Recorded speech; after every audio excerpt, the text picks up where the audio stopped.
Olá, meus amigos, minhas amigas, muita paz a todos. Estamos aqui com muita alegria para retornarmos aos nossos estudos da obra Depois da Morte, avançando aqui por essa terceira parte, hoje no capítulo 18, que vai tratar dos fenômenos espíritas. Então, lembrando essa terceira parte que trata justamente desse aspecto mais experimental da doutrina espírita, como ela surgiu ali a partir dos fenômenos, não é? No episódio passado, nós estudamos o capítulo 17, que tratou dos fluidos, do magnetismo, e nesse capítulo 18, então, Leon Denis volta ali às origens, ao início, não é? Da universalização desses fenômenos, que vale lembrar mais uma vez, existiram em todo o tempo, mas que ali no século XIX tiveram a sua razão de ser como desígnio do alto, da espiritualidade superior, do próprio Cristo, para que se iniciasse de fato na Terra os tempos do Consolador. Vamos conversar também sobre aquele que recebeu então essa incumbência, né, de ser o primeiro a olhar de uma maneira especial para aqueles fenômenos, vendo além, pela sua própria postura, pela sua própria grandeza de espírito e pela sua humildade, aquele que conseguiu ver além desses fenômenos e aí iniciar então o processo de desenvolvimento da doutrina espírita. É um capítulo bem curtinho esse, e por isso nós vamos aproveitar para fazer um pouco essa viagem histórica, essa viagem no tempo, para vermos ali os próprios relatos de Kardec sobre como se deu esse início, a sua primeira experiência com o Espiritismo, com os fenômenos espíritas e como, a partir disso, chegamos a ter a doutrina espírita, o corpo filosófico, doutrinário da doutrina espírita, com as suas consequências religiosas ou morais. Então, Leon Denis, nesse capítulo 18, da terceira parte, começa assim. Entre todas as provas que existe no homem, um princípio espiritual sobrevivente ao corpo, as mais frisantes, ou seja, as de maior destaque, as de maior realce, são fornecidas pelo fenômeno do espiritualismo experimental ou espiritismo. Então, é uma expressão que Kardec, ou melhor, que Leon Denis aqui por vezes usa para se referir ao espiritismo, espiritualismo experimental ou espiritualismo moderno. Qual o objetivo de Leon Denis com essas expressões? Ora, o espiritualismo existiu de todos os tempos, não é? Todas as doutrinas que acreditam em algo para além da matéria, em algo para além do corpo, na imortalidade, no espírito, etc., etc. Todas aquelas doutrinas que acreditam em algo além, portanto, dessa simples experiência aqui, são espiritualistas. Mas o espiritismo ele vai ter características distintas do espiritualismo como um todo. É justamente a distinção que Kardec também vai fazer, por isso mesmo criando o nome distinto, não é? Espiritismo. Porque espiritualismo já existia no tempo de Kardec. Agora, o espiritismo ele vai ter determinados conceitos, concepções diferentes do espiritualismo. Todo espiritista é espiritualista, mas nem todo espiritualista é espiritista. Porque o espiritismo ele vai ter um escopo, ele vai ter um enfoque, ele vai ter um olhar um pouco distinto para a espiritualidade, para essa continuidade, para o ser imortal, enfim. Então, Leon Denis acrescenta, né, ao espiritualismo esses adjetivos de moderno ou experimental, justamente realçando essas diferenças do espiritismo em relação ao tradicional espiritualismo. Moderno, porque ele era mais recente naquele tempo. Então, o espiritualismo é tão antigo quanto a própria humanidade, mas na maneira que ele se configurou no espiritismo, de maneira coesa, com as características de experimentação, e por isso também o nome espiritualismo experimental, com as características ali da aplicação da lógica, da razão, do controle universal, da experimentação do método, enfim, isso era de fato algo novo no que dizia respeito ao espiritualismo. Por isso, o espiritualismo moderno ou experimental. Há grande força, grande diferencial do Espiritismo estava justamente nessa abordagem, partindo do experimental, partindo da observação, para depois chegar às deduções. O que, de um modo geral, não ocorria no espiritualismo, né? Passava-se a uma elucubração filosófica, ao pensamento, à concepção, e então se definia, é assim, é desse jeito, é daquele outro, o mundo espiritual, os seres, a vida após a morte, mas muitas vezes sem uma base mais empírica, mais experimental, mais de observação, de critério, de método, de seleção. Então aqui entra o diferencial do Espiritismo e por isso Leon Denis, então, por vezes se utiliza dessas expressões, espiritualismo moderno ou espiritualismo experimental. Justamente frisando esse, portanto, que é o grande diferencial, né, que ele diz aqui. Esses fenômenos são as provas mais frisantes, de maior realce. Porque, como falávamos também em episódios passados, como o próprio Kardec vai comentar, não é? Não basta simplesmente ser uma visão de universo, uma visão do Criador e das leis divinas racional ou lógica.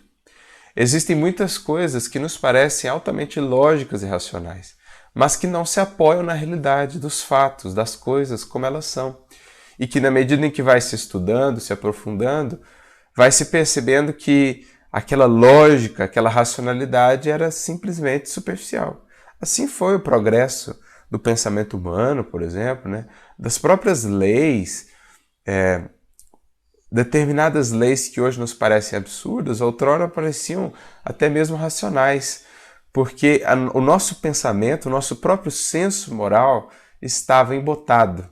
Então nos faltavam elementos de discernimento. No que diz respeito à natureza também, determinados conceitos do pretérito pareciam racionais, mas não se apoiavam propriamente em experimentação, em observação, eram muito mais elucubrações dos indivíduos. Então Leon Denis falou disso em alguns episódios aí para trás, não é? Quando fala que não bastava puramente essa racionalidade, que o espírito do seu tempo pedia algo mais positivo, pedia o que podia ver, né? O que podia analisar, o que podia observar. Então, era aquele espírito científico positivista do seu tempo. A doutrina espírita, como foi apresentada por Kardec, era profundamente racional, profundamente lógica. Mas para muitos espíritos, sobretudo aqueles mais positivistas, eles precisavam também de ter essa base do fenômeno para chegar à racionalidade. É claro que Kardec vai frisar que o melhor meio de convencimento, isso ele fala, por exemplo, no livro dos Médiuns, no capítulo 3 da primeira parte, não são os fenômenos. Os fenômenos foram essenciais para o desenvolvimento da doutrina espírita, porque Kardec não partiu de ideias preconcebidas. A partir dos fenômenos, da observação, do entendimento do que estava por trás deles, ele chegou a conceber as ideias, os conceitos espíritas. Então eles foram fundamentais, mas eles não são, frisa Kardec, o melhor meio de convencimento. Porque se o indivíduo vai para o fenômeno já com uma base racional, já tendo entendido o todo da doutrina espírita, tem muito mais chances dele conseguir ver nos fenômenos simplesmente, mais do que simplesmente fenômenos. Ao passo que se o indivíduo vai com muitas prevenções, com muitas ideias preconcebidas para os fenômenos, ele corre um tremendo risco de se prender simplesmente aos fenômenos e ficar buscando ali apenas meios de justificar aqueles fenômenos, tentando relutar contra as evidências, tentando acreditar aquilo a embuste, a charlatanismo ou a um fenômeno material propriamente, quando, se ele vai sem prevenção e com humildade, ele vai perceber que existem inúmeros detalhes, inúmeras nuances dos fenômenos que comprovam em si mesmos que não poderia ser simplesmente um fenômeno material, porque denota ali uma inteligência por trás. Existem inteligências ali por trás, é um fenômeno inteligente, portanto a causa tem de ser inteligente. Eu não me prendo, então, apenas ao fenômeno. E foi justamente isso, a gente vai ver é uma das grandezas de Kardec. Por quê? Kardec não tinha doutrina pronta. Então ele não tinha esse aspecto racional, lógico, pré-concebido, já pré-definido. Então ele teve que lidar primeiramente com os fenômenos. Mas justamente pela sua humildade, pela sua grandeza de alma, pela sua ponderação, é que ele conseguiu, começando pelos fenômenos, chegar ao convencimento, chegar ao aspecto racional e estabelecer um corpo filosófico tão coeso, tão profundo e tão claro. Então Kardec fez esse caminho mais difícil, digamos assim, para dar aos que vinham depois o caminho mais fácil. Ele partiu dos fenômenos e chegou às consequências lógicas, racionais, né, ao corpo filosófico. Mas ele orienta aqueles que vêm depois, que partam primeiro do estudo do corpo filosófico da doutrina, entendam o que está por trás dos fenômenos, as leis que regem os fenômenos, para que depois, então, quando quando se direcionem aos fenômenos, possam simplesmente ainda fortalecer ainda mais as convicções já estabelecidas a partir da razão. É claro que para espíritos positivos, não é? Esses fenômenos vão ter uma importância ainda maior, sobretudo para cientistas, para aqueles do tempo, né, de Denis, para os seus pares ali naquela época, os fenômenos teriam importância ainda maior. Mas Kardec mesmo vai frisar, existem muitos que nunca viram os fenômenos, mas que se convenceram de um tal modo já porque aquilo já falou tanto à sua razão quanto ao seu coração. Quando vêm os fenômenos, nem sequer se impressionam, porque já haviam estado convencidos, já haviam chegado à convicção antes mesmo dos fenômenos, né? É o que nós vemos mais ou menos naquele diálogo de Jesus com Tomé, que está no Evangelho de João, né? Narrado lá no Evangelho de João. Bem-aventurados os que não viram e creram. Tomé é o símbolo daqueles que precisam realmente do aspecto mais positivo. O que não é um problema de todo. Vale frisar aqui, o que não é um problema de todos, sobretudo para aqueles que estão mais voltados para a experimentação, para esse pensamento científico, eles demandam, né, essa complementação. Mas Kardec frisa, então é importante abrir esse parênteses, ele orienta que se comece o processo de convicção pelo entendimento da doutrina e depois se busque os fenômenos. Ou se o indivíduo vai buscar os fenômenos, que ele vai então desprevenido, isto é, aberto, melhor dizendo, desprevenido talvez não seja a melhor palavra, que ele vá prevenido sim, né, para analisar com critério, com ponderação, mas que ele vá sem prevenções, sem resistências, sem preconcepções que limitem o alcance das suas percepções e principalmente dos seus raciocínios e das suas conclusões, não é? Então é um aspecto fundamental da doutrina espírita na sua origem, mas é importante fazer essa ponderação para que não se dê ao fenômeno toda a importância ou uma importância maior do que aquilo para o que ele aponta, aquilo a que ele conduz. Não é? O fenômeno ele é a porta de entrada, digamos assim, da doutrina espírita para muitos, mas ele não pode se configurar como toda a doutrina espírita, como todo o objetivo da doutrina espírita. É a porta de entrada, é o primeiro cômodo, eu tenho que passar para o restante da casa, não é? Por isso, Leon Denis prossegue, né, no próximo parágrafo, os fenômenos espíritas, considerados a princípio como puro charlatanismo, entraram no domínio da observação rigorosa. E se certos sábios ainda os desdenham, rejeitam e negam, outros, não menos eminentes, os estudam, verificando a sua importância e realidade. Então, diante desses fenômenos, que se vulgarizaram ali a partir de meados, do século XIX, com os fenômenos na América, depois também com os fenômenos na Europa, mas mais uma vez, fenômenos que existiram em todos os tempos, mas não nesse sentido, nesse aspecto tão universal. Então, existiram duas posturas, primordialmente, diante desses fenômenos. por parte dos sábios, né, dos estudiosos, dos pesquisadores. Os que se propuseram a estudá-los, aqueles que com humildade, com sincera busca da verdade, entrevendo aqueles fenômenos interessantes, no mínimo, se dispuseram a estudar. Esses foram poucos, digamos assim, foi a minoria de modo geral. Mas teve aquele outro lado, né? Aquela outra postura de uma maioria de pesquisadores da época, que logo relutaram, primeiro negando os próprios fenômenos, né? Sequer se deram ao esforço de ver, de acompanhar, para ver pelo menos a realidade dos fenômenos. Muitos logo já taxaram os próprios fenômenos como algo possível, como algo sobrenatural, não se deram nem ao esforço de analisar. E outros que, não podendo negar a realidade dos fenômenos, aí buscaram as mais diversas justificativas para negá-los. Desde aquelas movidas pelo interesse, seja ele religioso, por exemplo, atribuindo aqueles fenômenos às forças das trevas, às forças malignas, né? Sem uma observação mais apurada, como as forças das trevas, por exemplo, poderiam estar orientando as criaturas aqui da Terra ao bem, à instrução, ao amor, à vivência do Evangelho, ou seja, é algo quase que pueril, né? Se contradiz por si mesmo.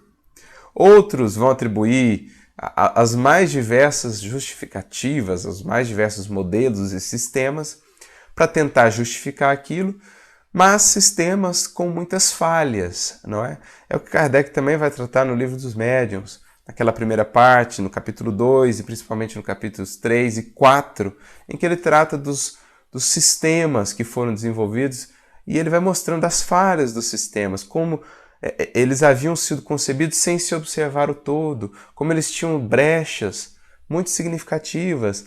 Na verdade, o indivíduo apenas demonstrava o quanto ele não observou a fundo, o quanto ele não fez um estudo paciente, perseverante, o quanto as críticas muitas vezes eram infundadas. Ao passo que Kardec, com seu método, foi observando as várias nuances dos fenômenos, as várias características, e foi elucubrando, foi pensando, raciocinando, e foi então apresentando, né, uma filosofia, uma doutrina que pudesse abarcar todas essas nuances sem deixar brechas. Então, Kardec mesmo, num livro bem curtinho, chamado O Espiritismo na sua mais simples expressão, na sua expressão mais simples, o início da obra traz ali um histórico do Espiritismo. E lá no item 4 ele fala sobre os fenômenos, né? Sobre essa realidade dos fenômenos. Ele diz assim: para começar, digamos de passagem que a realidade do fenômeno encontrou numerosos contraditores. Uns, sem levar em conta o desinteresse e a honradez dos experimentadores, não viram naquilo mais que uma trapaça, um hábil golpe de mágica. Então negaram os próprios fenômenos, sem levar em consideração, por exemplo, os indivíduos que estavam envolvidos, indivíduos sérios, gabaritados, marcados aí por carreiras na ciência ou em outras áreas, respeitáveis, e que não estariam ali a brincar de coisas pueris, não é? Mas ainda assim o orgulho nos cega, não é? E muitos então reputaram aquilo a simples golpe de mágica, trapaças, ilusões.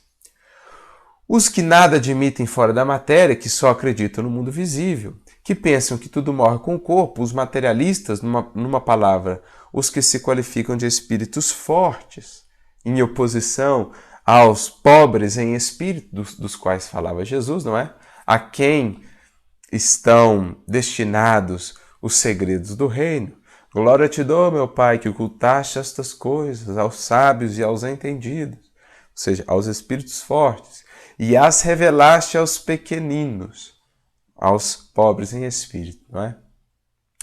Então, esses lançaram a existência dos espíritos invisíveis na categoria das fábulas absurdas, taxaram de loucos os que tomavam a coisa a sério e os carregaram de sarcasmos e zombarias. Ou seja, é a solução mais simples, não é? Eu não quero saber disso, então o que eu faço? Eu diminuo os que estão envolvidos com isso, os taxo de loucos, e qualifico esses fenômenos de fábulas, de ilusões, de superstições.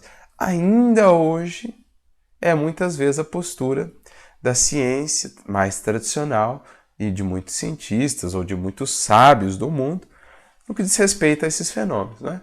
Simplesmente os taxam de fábulas do pretérito lá do século XIX ou do passado da humanidade e não se dignam, imagine, descerem a esse nível de estudar e de refletir sobre essas fábulas e sobre os trabalhos desses indivíduos que foram desmentidos pelos seus próprios contemporâneos e que foram aí considerados como loucos, como imbecis, e, né, para dizer palavras mais suaves. Então é a solução mais fácil que o orgulho encontra, né? Como encontrou em todos os tempos da humanidade, diante dos inventores, dos grandes pensadores, diminuir as suas ideias e diminuir os próprios indivíduos, taxando-os de nomes e de qualificações que os possam rebaixar.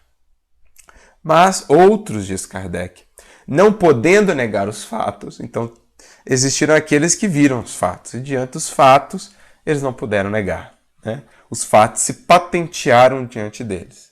E sob o império de determinada ordem de ideias, então eles viram os fatos, mas eles tinham ideias, eles tinham interesses pré-concebidas, essas ideias, esses interesses, e não podiam abrir mão disso. Então, eu tenho fato, mas agora eu tenho que arrumar um jeito de explicar esse fato que não fira as minhas ideias. Atribuíram, portanto, os fenômenos à influência exclusiva do diabo, buscando por esse meio amedrontar os tímidos. Daí ele vem falando que essa ideia já não colava tanto mais, né? O diabo havia perdido um pouco da sua força e do seu prestígio. Daí resultou que, salvo um reduzido número de pessoas, a notícia da chegada do verdadeiro diabo tinha algo de atraente, ou seja, somente atraía mais atenção para os fenômenos propriamente. Eles acabaram trabalhando contra o seu objetivo, se tornaram propagadores daqueles fenômenos e daquelas ideias. Outros críticos não lograram maior sucesso, porque aos fatos constatados, aos raciocínios categóricos, não puderam opor senão denegações, né? Lede o que publicaram e em toda parte encontrareis a prova da ignorância e da falta de observação séria de fatos, e em parte alguma uma demonstração peremptória de sua impossibilidade. Toda a argumentação de que se serviram resume-se nisso. Não creio, logo não é verdade. Todos os que creem são loucos, só nós temos o privilégio da razão e do bom senso. E aí Kardec, então, diz, né, concluindo esse parágrafo, é incalculável o número dos adeptos feitos pela crítica séria ou galhofeira, porque em toda parte não se encontram senão opiniões pessoais, vazias de provas contrárias. Então, foram aí os caminhos, né? Aqueles que negaram de pronto e tentaram rebaixar as ideias e os seus expositores, ou aqueles que as estavam estudando. Aqueles que não puderam negar a realidade dos fenômenos, mas partiram para o caminho de atribuir as forças das trevas, o que era uma contradição em si mesmo e não fez outra coisa senão ainda ampliar essa divulgação. E os que partiram então para as denegações, né? Eu não creio, então não pode ser verdade. Se os fatos estão aí, eu tenho que arrumar um jeito de negar essas ideias que expliquem os fatos como um todo. E aí, na medida em que iam se lendo esses textos, né, desses que apresentavam suas negações, mais uma vez, Kardec trata disso, principalmente no capítulo 4 do Livro dos Médiuns, quando ele trata lá dos sistemas, e em outros momentos, na Revista Espírita, ao longo de vários artigos, ele vai mostrando as brechas, né, desses que se propunham a negar o espiritismo, a negar ali a explicação espírita dos fenômenos. Kardec vai mostrando essas brechas e vai mostrando como que ali não existia muitas vezes um estudo realmente sério, perseverante. Tinha um estudo superficial de alguns poucos fenômenos, de alguns poucos detalhes, sem uma paciência, sem uma análise mais profunda. E por isso eram argumentos muitas vezes vazios, muito falhos, muito pueris, não é? Ainda nesse sentido, lá no Livro dos Médiuns, no capítulo 2, no item 13, Kardec fala então dessa questão dos fatos, né, dos fenômenos, e vai mostrando que o Espiritismo não aceita todos os fenômenos, vai mostrar que muitos realmente são ilusões, são charlatanismo, mas que vai mostrar que alguns fenômenos de fato são reais e que não podem simplesmente ser explicados pelas leis da matéria conhecida, mas que nem por isso são sobrenaturais. São fenômenos cujas leis, cujos processos que estão por detrás desses fenômenos ainda não eram conhecidos. Mas uma vez conhecidos, cai por terra o sobrenatural e cai também aquilo que repugnava a razão. Então eu posso agora entender melhor aquilo e aquilo se torna algo natural. Quem se prende puramente no fenômeno, prende-se ali na superfície. E aí está sujeito naturalmente às deduções, às compreensões, as mais diversas e incompletas. Né? Por isso Kardec diz assim, lá nesse item 13 do capítulo 2 do Livro dos Médiuns, tanta puerilidade haveria em se querer ver todo o espiritismo numa mesa girante, como toda a física em alguns brinquedos de criança. A quem não se limite a ficar na superfície, são necessários não algumas horas somente, mas meses e anos, para lhe sondar todos os arcanos.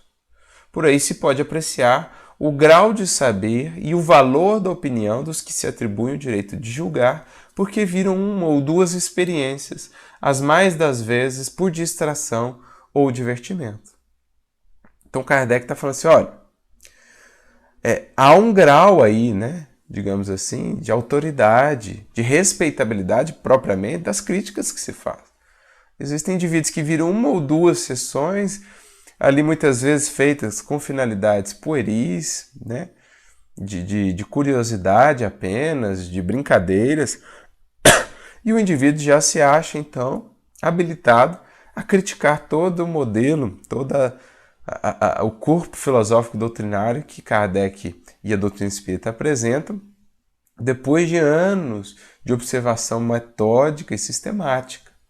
Então não pode ser assim, não é? Dirão eles que com certeza que não lhes sobram lazeres para consagrarem a tais estudos todo o tempo que reclamam. Está bem. Nada isso os constrange. Olha Kardec, né? Na sua sutileza irônica também. Mas quem não tem tempo de aprender uma coisa, não se mete a discorrer sobre ela, e ainda menos a julgá-la, se não quiser que o acoimem, ou seja, que o acusem, né, de leviano. Ora, quanto mais elevada seja a posição que ocupemos na ciência, tanto menos excusável é que digamos levianamente de um assunto que desconhecemos, que era justamente o que ocorria naquele tempo. Muitas vezes, indivíduos da mais alta envergadura em determinado ramo da ciência, na física, na química, quando eles iam falar sobre os fenômenos espíritas, sobre o espiritualismo, os seus argumentos eram pueris, eram quase que o beabá, e ainda hoje, não é?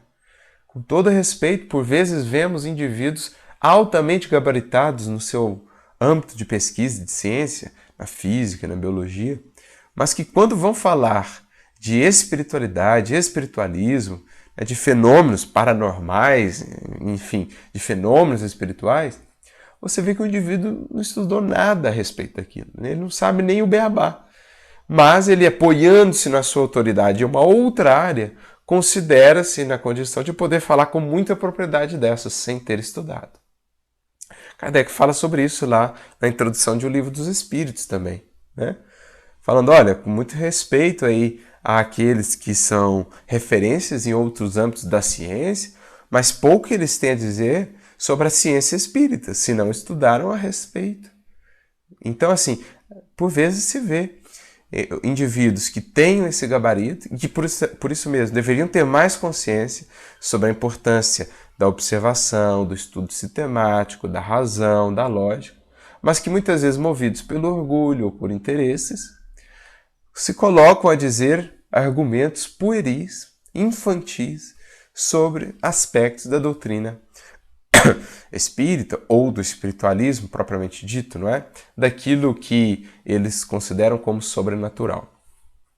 Por isso, mais adiante, no capítulo, ou no item 14 desse mesmo capítulo, lá no item, ele traz uma série enumerada, e no número 7, Kardec diz assim, a explicação dos fatos que o Espiritismo, na anterior, na sexta, não é? Julgar do Espiritismo pelos fatos que ele não admite é dar prova de ignorância e tirar todo o valor à opinião emitida. Ou seja, tem muitos fatos que o Espiritismo já desmentiu e muitas vezes esses fatos são utilizados para diminuir, para denegrir o Espiritismo.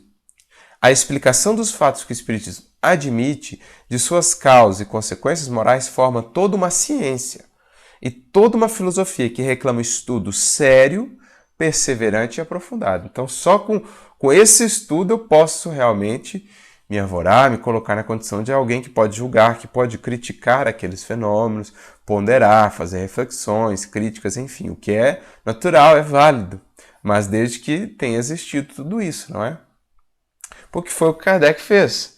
A gente vai ver, ele partiu primeiro de uma postura cética, mas ele se deu o trabalho então de estudar, observar, analisar, para ponderar, filtrar, criticar os excessos, fazer ali a síntese e chegar à doutrina. Então o Espiritismo não pode considerar, prossegue Kardec, como crítico sério, senão aquele que tudo tenha visto, estudado, aprofundado, com a paciência e a perseverança de um observador consciencioso, que do assunto saiba tanto quanto qualquer adepto instruído, que haja, por conseguinte, aurido seus conhecimentos algures, que não nos romances da ciência. Aquele a quem não se possa opor fato algum, que lhe seja desconhecido nenhum argumento, de que já não tenha cogitado, e cuja refutação faça não por mera negação, mas por meio de outros argumentos mais peremptórios. Não é simplesmente porque não creio, mas eu apresento argumentos peremptórios, embasados. Aquele, finalmente, que possa indicar para os fatos averiguados causa mais lógica do que aqueles aponta o Espiritismo. Tal crítico ainda está por aparecer. Então, veja aqui a potência, né, do raciocínio de Kardec. Estamos muito abertos a ouvir aqueles que, tendo estudado, observado, analisado com paciência, recolhimento, perseverança, seriedade, estamos muito abertos a ouvir as suas críticas, aos argumentos que não sejam simplesmente argumentos por argumentos, mas argumentos embasados, e mais do que isso, aqueles que, então, além dos argumentos que neguem aquilo que foi proposto pela doutrina, apresentem algo mais racional, mais abrangente, que explique melhor os fatos que são reais e que foram observados. Quando assim for, então, né, deixamos a doutrina e vamos a isso que é maior do que propriamente a doutrina. Mas tal crítico, diz Kardec, está por aparecer. Então a importância aqui é de ver como que os fenômenos existindo, as posturas diante deles foram as mais variáveis. Desde os que simplesmente negaram, os que reconheceram a realidade, mas negaram o que foi proposto para explicar essa realidade, esses fenômenos, seja por interesse, seja por orgulho, não é? E aqueles outros que com humildade se propuseram a ir além, perceberam que os fenômenos são a primeira porta, né? São simplesmente ali o hall de entrada de todo um universo, de uma ciência, do qual vão decorrer aí consequências morais e todo um pensamento filosófico, toda uma doutrina filosófica. E se eu me prendo só a isso, eu me prendo, portanto, na superfície. Então, algo importante, não é? Da gente refletir. Kardec vai apresentar isso na introdução do Livro dos Espíritos, na primeira parte do Livro dos Médiuns, ele vai se dedicar muito a falar sobre isso. Mas prosseguindo aqui no próximo parágrafo, Leon Denis diz assim: tais fenômenos, já ouvimos, produziram-se em todos os tempos. Outrora, estavam envolvidos em mistério. Só eram conhecidos por pequeno número de pesquisadores. Hoje, universalizam-se, produzem-se com uma persistência e uma variedade de formas que confundem a ciência moderna. Então é aquilo que nós falávamos, né, que vimos muito na primeira parte da obra, os chamados iniciados, círculos iniciáticos, que eram espíritos que conseguiam avançar um pouco mais do que o pensamento comum, né, ou mais geral do seu tempo, e que por isso mesmo acessavam determinados conhecimentos, informações que ficavam distanciados, que não eram transmitidos ao vulgo àquele tempo. Então eram os chamados iniciados, que existiram em todos os tempos, né, no Egito Antigo, lá nas tradições hindus. Se a gente vai para Babilônia, para Caldeia, enfim, para a própria Roma, para a própria Grécia, Em todos os tempos, esses indivíduos e essa relação com os fenômenos existiram, né?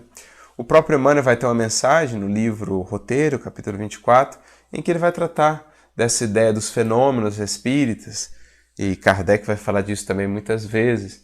Se o Espiritismo ele lança muita luz sobre o futuro, ele não deixa também de lançar uma luz grandiosa no passado, ou sobre o passado. Kardec diz lá no início do Evangelho segundo o Espiritismo, justamente explicando esses fenômenos que lá estavam. Mas até mesmo pela falta dos elementos da ciência material mesmo, as próprias leis da matéria ainda eram muito pouco conhecidas naquele tempo, que dirá essas relações com o mundo espiritual, não é? Foi preciso todo um tempo para que, no momento julgado adequado, por ordem do Cristo, pela atuação dos Espíritos, né? As estrelas cadentes caindo do céu, abalando aí, as potências do céu estavam abaladas e as estrelas cadentes caindo do céu, nós chegássemos nesse momento de universalização.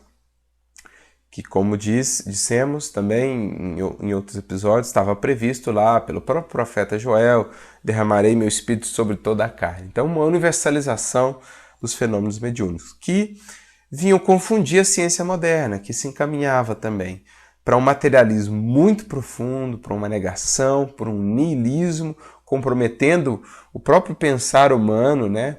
As próprias bases da existência da sociedade, que se caminhava para um hedonismo, que de certo modo isso ainda prepondera ainda hoje, mas um hedonismo muito, muito ferrenho, comprometendo as relações sociais, o egoísmo ganhando espaço para vicejar, né?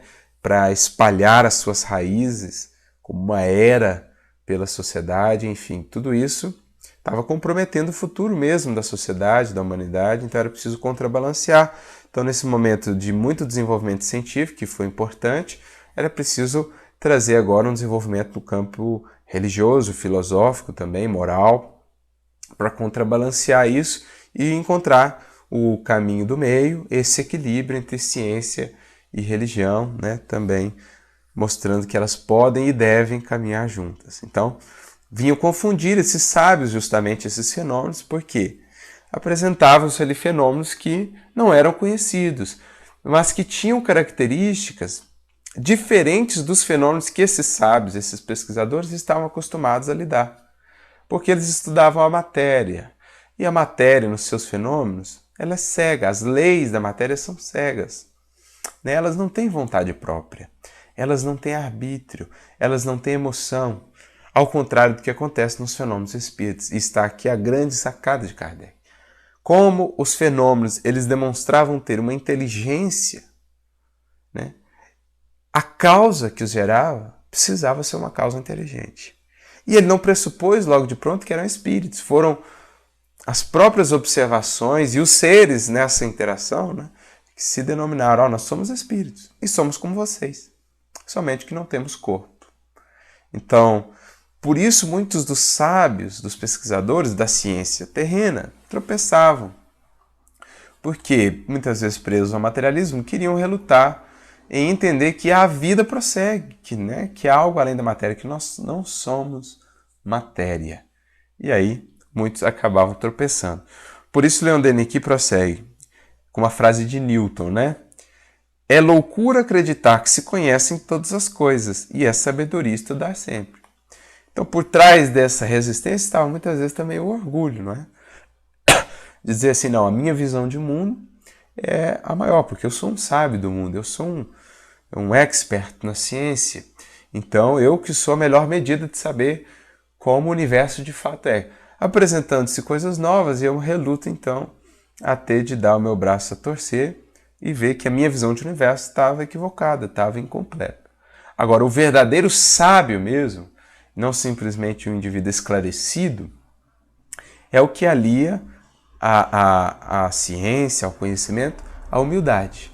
Então, a sincera busca pela verdade, pelo universo. É o que sabe que, quanto mais ele sabe, mais são as fronteiras, ou maiores são as fronteiras do que ele sabe com o que ele não sabe, com o desconhecido. Então, por isso Newton diz, ele que foi um desses grandes sábios que se dedicou né? Os estudos no campo da física, da matemática foi importantíssimo, não é? Para a física, para a matemática, para a ciência de um modo geral, um dos maiores cientistas que a humanidade já teve, mas que também se dedicava profundamente aos estudos das leis divinas, das escrituras, e justamente talvez por essa postura de humildade tenha alcançado tanto, não é? Mas esse é o verdadeiro sábio. Ele reconhece isso, que é loucura acreditar que se sabe tudo e que a natureza ou que o universo não nos possa surpreender com outros aspectos que ainda nos escapam ao entendimento.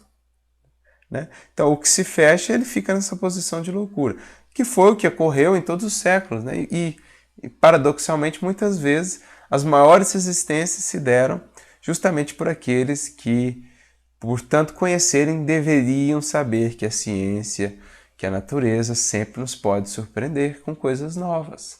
Mas muitas vezes a maior resistência veio justamente desses. Por isso, Leon Denis prossegue. Não só todos os sábios, mas também todos os homens sensatos têm o dever de estudar esses fatos, que nos patenteiam uma face ignorada da natureza, de remontar as causas e de deduzir as suas leis.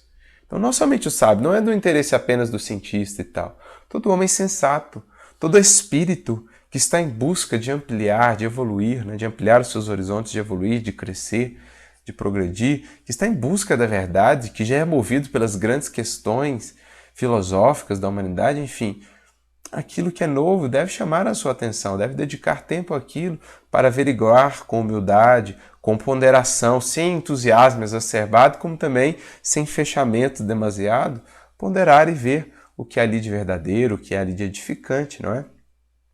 É também um dever de todo indivíduo sensato. E assim é no que diz respeito à doutrina espírita. É preciso um estudo ponderado, um estudo perseverante, sério. Kardec, lá na última parte da introdução de Livro dos Espíritos, né, na parte 17, lá no item 1 mesmo, ele diz assim, a respeito da ciência espírita, não é? A ciência espírita compreende duas partes. Experimental uma, relativa às manifestações em geral. Filosófica outra, relativa às manifestações inteligentes. Então, quem vai além simplesmente dos fenômenos. Aquele que apenas haja observado a primeira, se acha na posição de quem não conhecesse a física senão por experiências recreativas, sem haver entrado no âmago, ou seja, na alma, no cerne da ciência. A verdadeira doutrina espírita está no ensino que os espíritos deram, e os conhecimentos que esse ensino comporta são por demais profundos e extensos para serem adquiridos de qualquer modo, que não por um estudo perseverante feito no silêncio e no recolhimento. É o que Denis está dizendo aqui, ó. Remontar as causas e deduzir as suas leis. Isso não se faz senão por um estudo perseverante feito no silêncio e no recolhimento, com humildade e sem prevenção, sem resistência, não é? Com sincero desejo de buscar a verdade. Porque só dentro dessa condição, prossegue Kardec, se pode observar um número infinito de fatos e de particularidades que passam desapercebidos ao observador superficial e firmar opinião. Ou seja, existiram aqueles que até observaram, mas superficialmente, com pressa, e por isso não puderam captar as nuances, os detalhes que formam, que compõem o todo na sua clareza. E por isso estabeleceram sistemas incompletos, explicações incompletas, com brechas, com falhas, com pontos fracos, não é? Então, estudo paciente, perseverante, no recolhimento, né, na perseverança, com humildade, para chegar a essas causas. Esse exame, prossegue Denis, só pode fortificar a razão e servir ao progresso, destruindo a superstição em sua origem, que é o que Kardec fala no capítulo 2 do Livro dos Médiuns, na primeira parte. O Espiritismo, se propondo a estudar isso, ele não vai ampliar, alimentar a superstição, pelo contrário, ele vai destruir na origem a superstição. Então ele vai atuar contra a superstição, no sentido de mostrar que não existe o sobrenatural, não vai alimentar, pelo contrário, o sobrenatural, como alguns pensam, não é?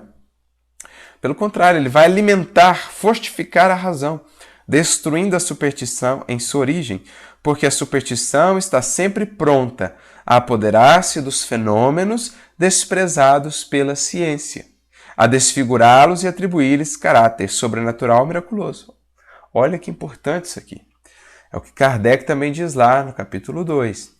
A ciência material expulsou o sobrenatural do domínio material, mas ele se refugiou no domínio espiritual.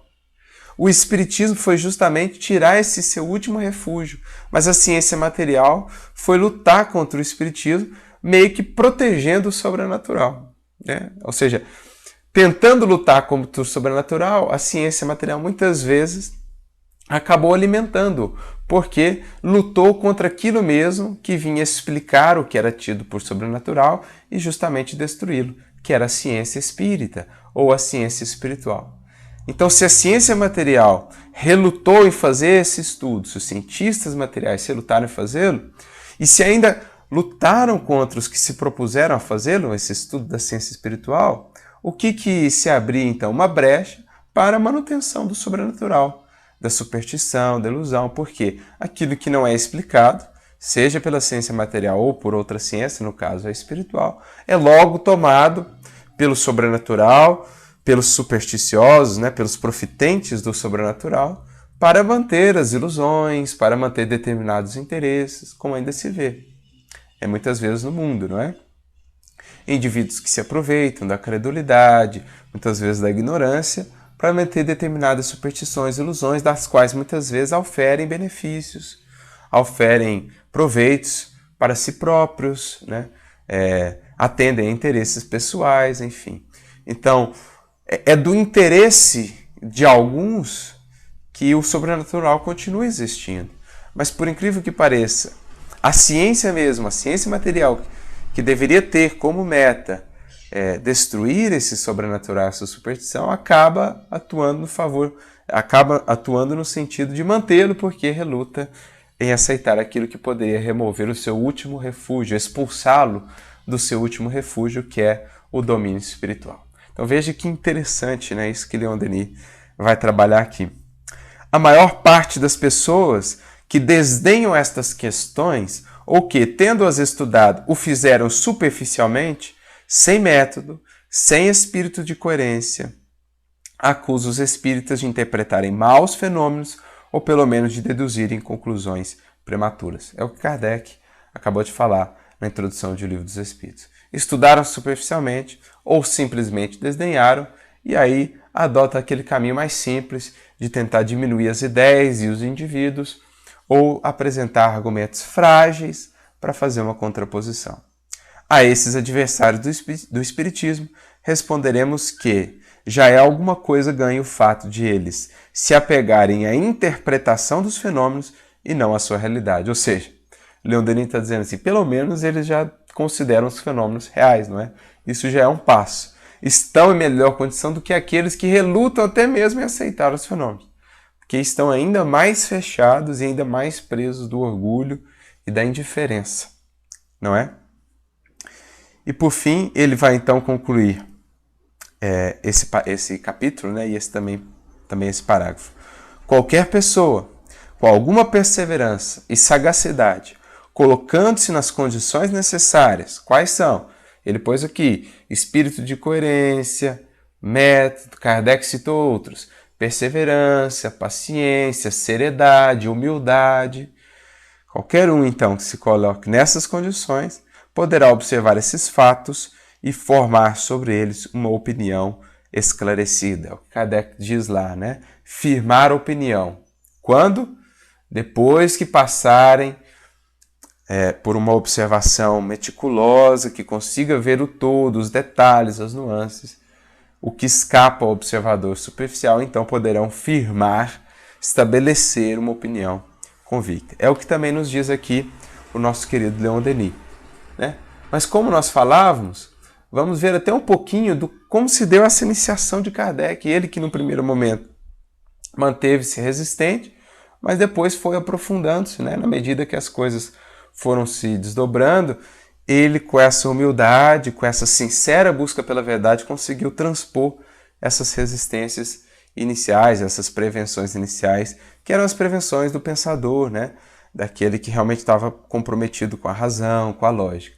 Então todo esse processo está descrito lá na segunda parte do livro Obras Póstumas, parte esta que é muito rica, quando Kardec vai falar da sua primeira iniciação no Espiritismo, em que ele fala que foi em 1854, que ele primeiro ouviu falar sobre esses fenômenos. Ele encontrou um amigo, o Sr. Fortier, que ele falou dos fenômenos e que, a princípio, Kardec não os julgou impossíveis, porque mesas que se moviam, a princípio, poderia ser o resultado ali do magnetismo, né? Algum aspecto do magnetismo que poderia estar por trás daquilo. Então ele não chegou a negar esses fenômenos, embora não tenha, nesse primeiro momento, participado dessas experimentações e tudo mais. Mais tarde, ele encontra novamente o Sr. Fortier, que ele diz então que as mesas agora não simplesmente se moviam, mas também falavam, ou seja, respondiam a perguntas. Aí Kardec adota uma postura mais cética, diz, olha, enquanto não me provarem que as mesas têm cérebro para pensar, nervos para sentir, possam ser sonambulizadas, eu não vou ver nisso senão algo para nos fazer dormir, né? Senão um conto, uma conversa para nos fazer dormir em pé. Perdoe-me a amizade, Sr. Fortier, mas aí é forçar um pouquinho a barra, não é? Passado um tempo, não é? Ele encontra um outro amigo, ali em 1855, no ano seguinte. Então, ele vai mencionar, né, que ele estava diante de um fenômeno e a sua postura era lógica, era racional, porque uma coisa era o fenômeno das mesas movimentando, ou seja, podia ter uma lei material ali, né? O magnetismo estava em voga, então poderia ser algo vinculado ao magnetismo. Agora, outra coisa é você falar que eu tinha efeitos inteligentes, aí pressupunha-se uma causa inteligente, e realmente, a não ser que se explicasse o que era, a primeira postura dele era uma postura de ceticismo. Passado um tempo, no início de 1855, ele encontra um outro amigo, o Sr. Carlotti, que fala por um bom tempo, era um amigo de longa data, de 25 anos, que fala com ele por mais de uma hora sobre os fenômenos, com aquele entusiasmo, né, com aquela energia. Ele fala que ele era corso e era daqueles temperamentos ardorosos, enérgicos, né? Então Kardec fica assim meio relutante, né? Porque conhecia o amigo, era um amigo muito entusiasmado, e ele sabia que o entusiasmo nem sempre reflete, muitas vezes deslumbra, leva à ilusão. Então ele ouve assim com respeito, mas fala, olha, vamos ver, né? Vamos ver. E o amigo fala para ele, não, um dia você ainda vai ser dos nossos. Kardec não respondeu com a negativa, ele falou, vamos ver, não é? Mais tarde, passado um tempo, em maio de 55, ele vai num local em que se faziam essas reuniões, que era a senhorita Roger, que era uma médium sonambúlica, e seu Fortier, aquele primeiro amigo que ele havia encontrado, com quem havia conversado, o levou até lá, e ele era o sonambulizador da médium, e ali ele encontra dois indivíduos, o Sr. Patier e o Sr. Plano-Maison, com quem ele conversa, e a conversa dele com o Sr. Patier o marca aí realmente profundamente, vivamente, como ele diz, porque ele havia conversado sobre os fenômenos, sobre os mesmos fenômenos, né, sobre os mesmos assuntos sobre os quais ele havia conversado com o Sr. Carlotti. Só que a personalidade do Sr. Patier era bem diferente. Ele era um homem muito mais ponderado, muito mais sério, assim, né, muito mais, digamos, racional e tal. E a maneira diferente sobre a qual ele falou, aí impressionou Kardec. E então ele se propôs a iniciar os estudos sobre aquilo, não é? Na casa de Sr. Plano-Maison, de Senhorita Plano-Maison, melhor dizendo, ele encontra o Sr. Partier e Senhorita Plano-Maison, não é? Ele tem o primeiro contato, então, com os fenômenos na casa de Senhorita Plano-Maison, e ali ele vai conhecer os membros da família Baudin, que é a família com os quais ele vai interagir mais propriamente no processo de elaboração, de estudo dos fenômenos, não é? Então foi ali, na casa de Senhorita Plano-Maison, que ele tem os primeiros contatos com esses fenômenos. Ele diz, foi aí que pela primeira vez presenciei o fenômeno das mesas que giravam, saltavam, corriam, em condições tais que não deixavam lugar para qualquer dúvida. Assisti então a alguns ensaios muito imperfeitos da escrita mediúnica no Mardose, com auxílio de uma cesta. Minhas ideias estavam longe de precisar-se, mas havia ali um fato que necessariamente decorria de uma causa.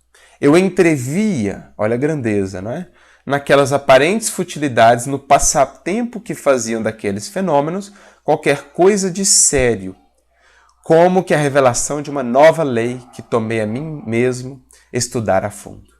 Bem depressa a ocasião se me ofereceu de observar mais atentamente os fatos, como ainda o não fizera, pois numa das reuniões ali na casa de Senhorita Plano-Maison, ele travou conhecimento então com a família Baudin, e que realizava essa família sessões semanais, as quais ele passou então a frequentar. Eram bastante numerosas essas reuniões, além dos frequentadores habituais, admitiam-se todos os que solicitavam permissão para assistir a ela.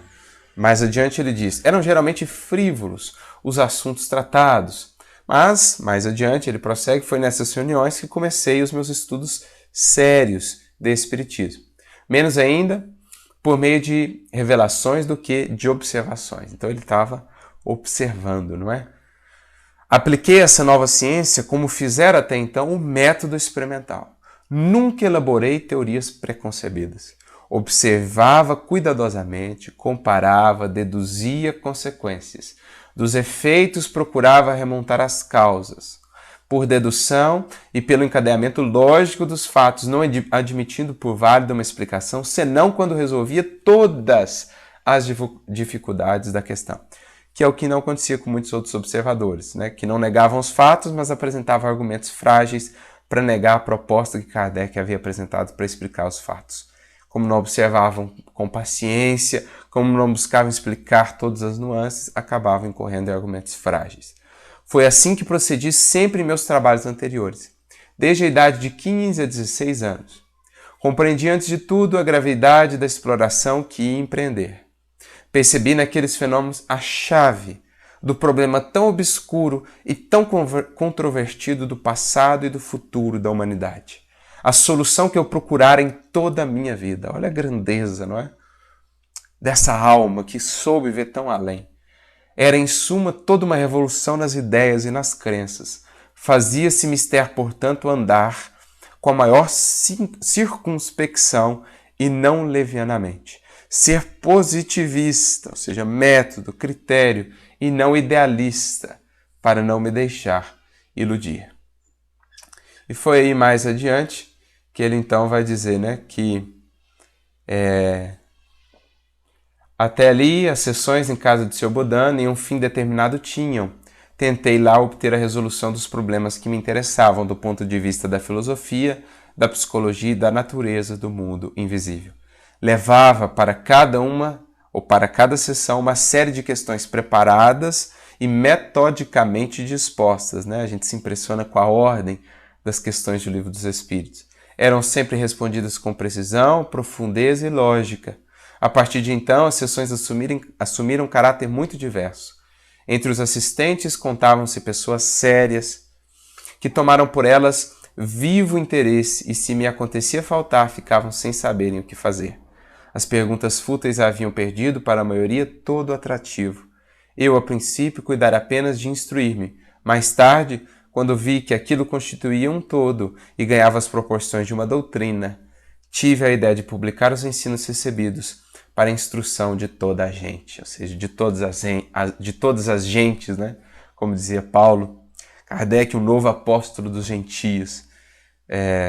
Então, a instrução da humanidade, de modo geral, foram aquelas mesmas questões que, sucessivamente desenvolvidas e completadas, constituíram a base do Livro dos Espíritos e, portanto, a base da doutrina espírita. Então, foi assim que o nosso próprio codificador iniciou o seu processo na sua relação com os fenômenos, mas pela sua seriedade, pela sua humildade, pela sincera busca pela verdade, pela paciência e perseverança nos estudos, ele conseguiu ir além dos fenômenos e nos ofertar, apóstolo que é da modernidade, apóstolo das gentes que somos todos nós, no que diz respeito ao conhecimento espiritual abrangente, conseguiu ele nos ofertar a bendita doutrina dos Espíritos. Então concluímos aqui esse capítulo sobre os fenômenos para, na próxima parte, não é? No próximo capítulo, 19, estudarmos sobre os testemunhos científicos. Um grande abraço para todos e até o próximo episódio.